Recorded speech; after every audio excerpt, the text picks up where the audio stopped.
G'day, it's Ken from Spanaroo. Today we're going to be doing the motor, having a quick look at the motor, stripping it down.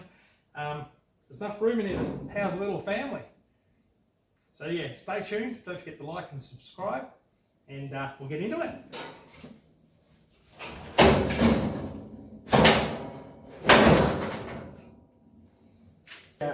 We've got the motor out of the truck, up on the stand. A couple of things we've noticed is the water pump is seized. Some of the pipes on the side here are rusted out and need replacing. So I'm going to pull it all down, have a look at the water pump, see what the problem is with the water pump, check out, see if there's a thermostat and all those different things in here, and then we'll move forward from there.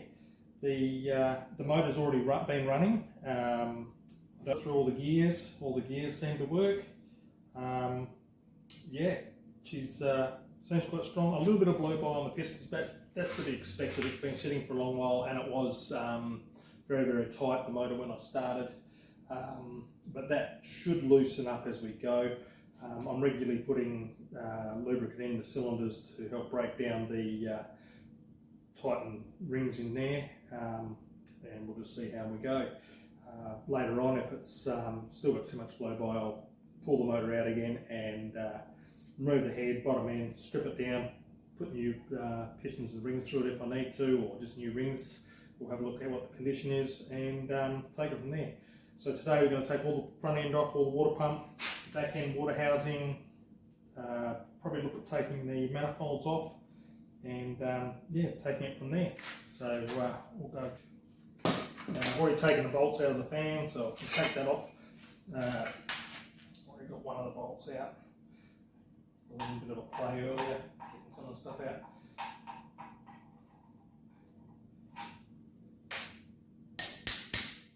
There we go. That, no thermostat. So that's the first part, no thermostat. Okay, so we'll take, I also took the nuts off the water pump, which was really tight in there. I'm going to have to tap to get it out.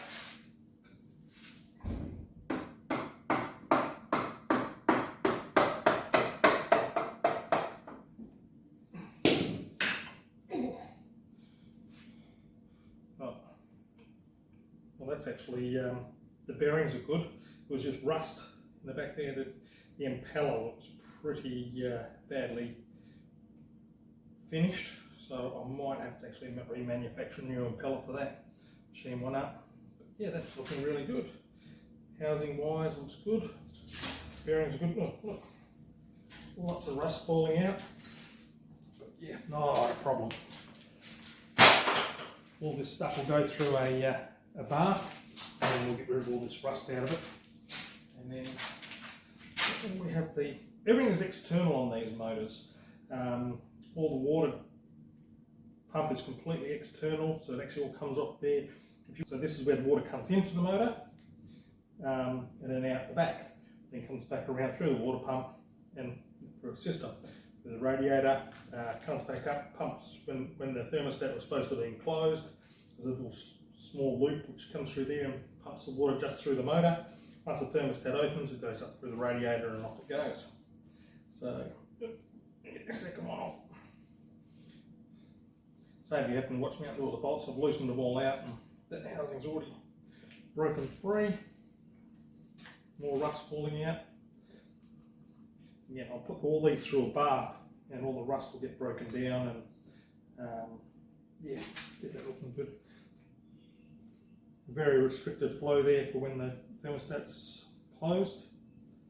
And the water pump base housing. One more bolt to get out of that. Amazing how well most of these bolts actually are coming undone on this motor. Yeah. So that's actually just seals the jacket there.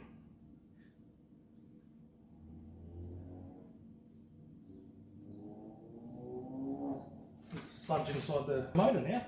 So what I'll do is I'll spin it around so you can still see what I'm doing.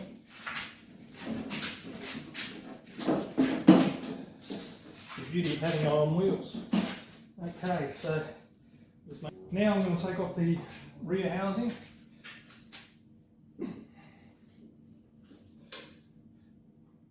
I loosened some of the bolts off on the front of the motor earlier today, just so you just didn't have to watch me go through all that.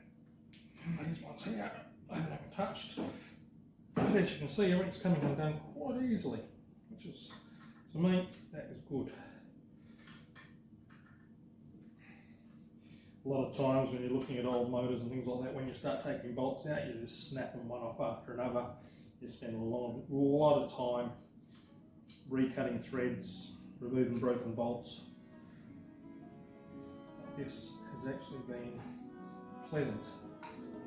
A lot of these bolts have not been undone for 72 years. In fact, most of these bolts wouldn't have been undone for 72 years. They've been done before. If you have a look on the end of the bolt, there's actually, when they put them in, they've actually put them in with a little grease on there, I would say. Well, it smells when you take it out. It is godsend.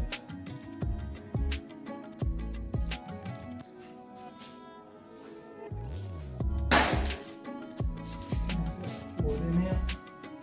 Got that should. Just a little bit of leverage on the bottom there. Thank you. Quite a bit of engine rust. In the carburetor as well. Here. I'll take that carburetor off. Carburetor was full of what I call tar, but just old fuel, just gone that bad. It's like tar. As you can see, the stuff on the side here, this is what was inside the carburetor. So for 3 days, it caustic, which is the good old caustic you get from the shopping centre for drain cleaner or cleaning product. And yeah, when I took this off, the top off the actual float inside, you can see the mark on this side of the float here. You can see that mark. That was how deep it was with the thick tar-like substance, which is like what's coming out the fuel pump there. So yeah, save the fuel pump off.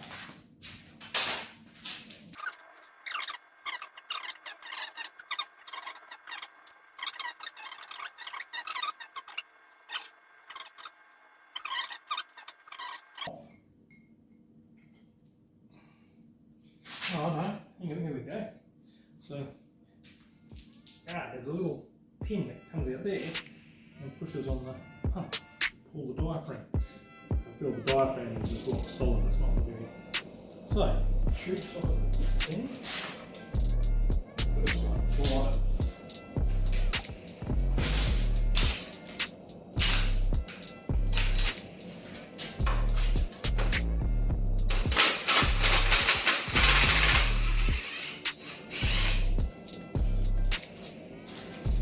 No need to put the gun too heavy on. Don't need to try and snap bolts off. It doesn't want to come straight away. Well, we give it a let it have an opportunity to have a second try.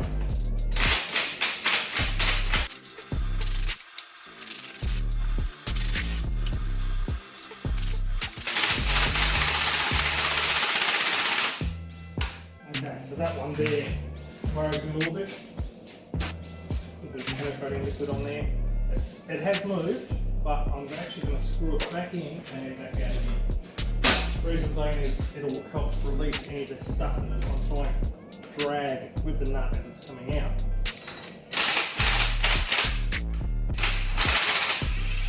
There we go, beautiful.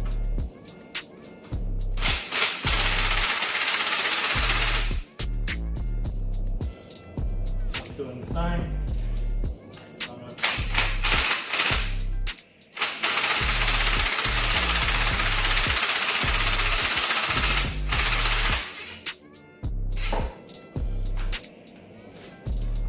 One more.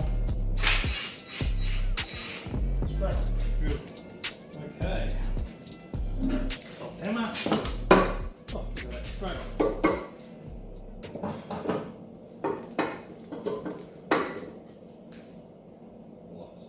washes.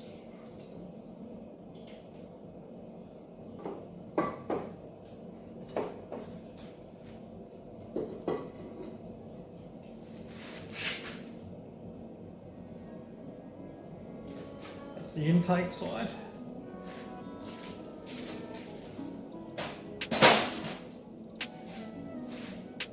And this is where you find all the little things that tell you a little bit more about the motor.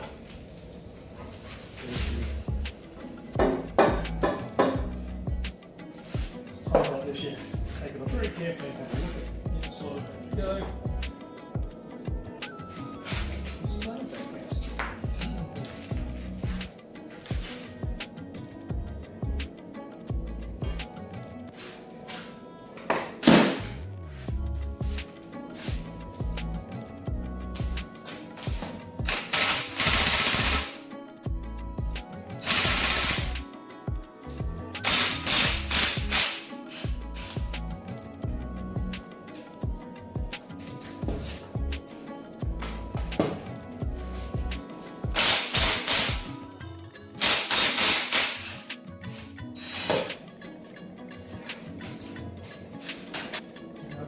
Penetrating on these to loosen these up on the top.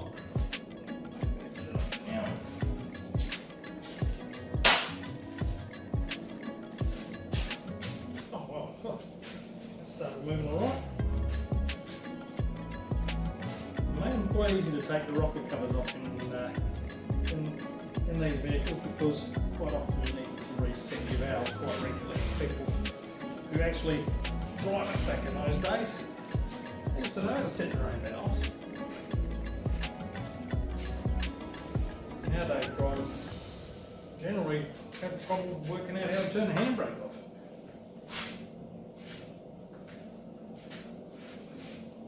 Screw it down a little bit and hit the top of the tread with a wire brush just to clean off any excess.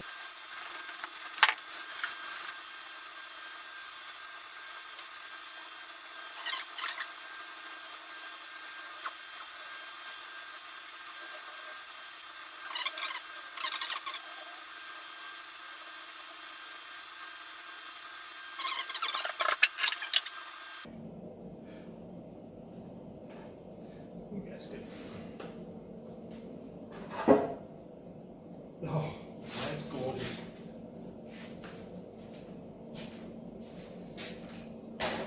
Okay, as you can see, the actually to get it running with a distributor with a bare wire cable.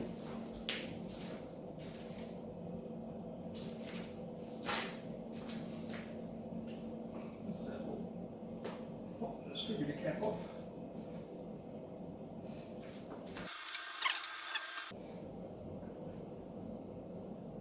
The distributor cap is in exceptionally good condition inside. Wear-wise, no. Quite often, if the capacitor or the condenser in the distributor isn't working very well, it'll wear the pins, but they're in tip-top condition. On the rotor, I'll pull that off. Look at the end of that. Again, a little tiny bit on the end of it, but gee whiz, that's beautiful. Wear-wise, it's been used a fair bit. Your center pin has been slowly pivoting, putting a divot in there.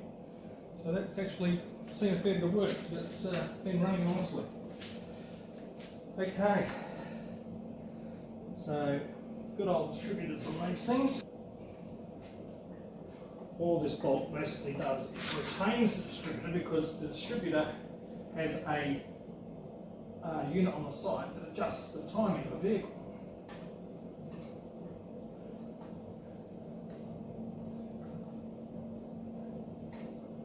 A lot of the new cars nowadays don't even have a distributor. All they do is they run a cam sensor or a crankshaft sensor, and that controls the spark. And these things are no longer. Oh no, there's two bolts. It's got a full retaining plate.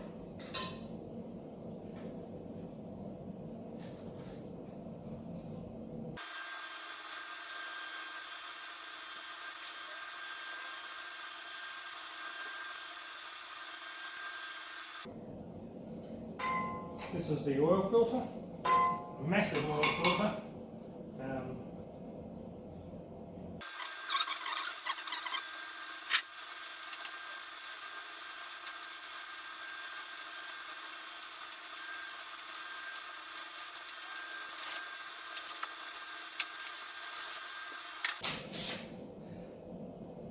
Manufacturer's disc they used to put on. Tells you all about what the motor is. Type.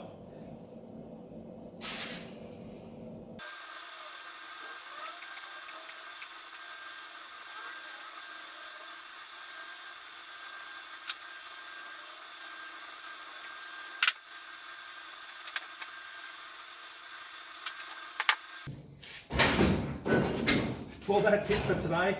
Next time we're working on the chassis. See you next time.